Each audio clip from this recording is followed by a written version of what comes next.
साथीहरु good morning. अहिले चाहिँ बिहानको 8:30 भयो। म चाहिँ एकजना बाजेको घरमा माथि टिका लाउनु छ। उसको छोरीहरु पनि आएको छ नि त। अब चाडबाडमा सबै आउँछ। बोलाको गरेर गएको छु हैन भेट्नुलाई। आज उनीहरु फर्किने अरे। अब छिटो चाहिँ किन गएको भन्छ भने बातसात मार्नुलाई टाइम पाउँछ हैन, रमाइलो गर्नु। मेरो गाउँ चाहिँ यस्तो छ हो। यो चाहिँ मेरो गाउँ हो। हाम्रो चाहिँ यस्तो रोड छ। सुगरले आँखामा बन एक्सिडेन्ट भएर खुट्टा पनि त्यस्तै भएर त म त बुझ्नु चेस केस पनि भयो। सारो बिमारले सतायो। आशिष लाग्दैन है। के गरेर जाति भयो?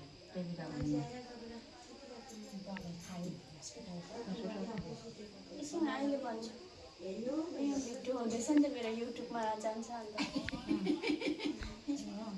अहिले बात गर्नु। आज हाम्रो बाजे टिका लगाइदिएको नि त। अब यो सालमा बल्ल बल्ल मेरो नयाँ फर्स्ट पाली हो।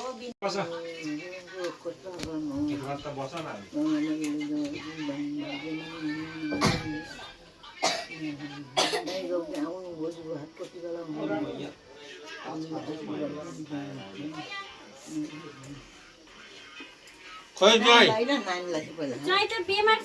के भयो? डेङ्गु भएर उठ्नु पनि सकेको छैन। 10 दिन भयो सेलाइन पानी लगाउँदै, खाना पनि खाँदैन। अनि त्यतिकै छोडिराखेर आएको।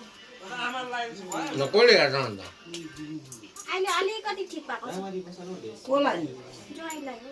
यो चाहिँ आज मेरो ठुलो दिदीको छोरी, मतलब मेरो बाबा हुनुहुन्छ। अनि उहाँ चाहिँ मेरो दुईजना मेरो ठुलो दिदीको छोरी आज टिका लाउनु आएको छ घरमा हो। आज दसैँ हो, तपाईहरु सबलाई थाहै छ। अनि त्यही भएर यो चाहिँ एउटा सुपुत्री छ, पुरा बदमास छ। यो चाहिँ मान्दैन, चकचक मात्रै गरिरहनु भन्छ हो। यो सानो फुच्ची, यो जुन चाहिँ सानो पिङ्क कलरको सुरुवाल, यो माने भनेको चाहिँ माने पेमे भनेको हो यसले चाहिँ हो। अनि यो चाहिँ बाबाले आशीर्वाद दिनुहुँदैछ नातिनीहरूलाई। थाल्यो मयो। यो चाहिँ मैले ब्राइटनेस खोलेको छु नि।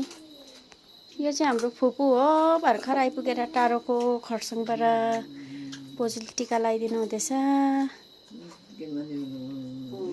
हाम्रो बोजू चाहिँ यो हो। हाम्रो बोजू कति पुग्यो होला हौ?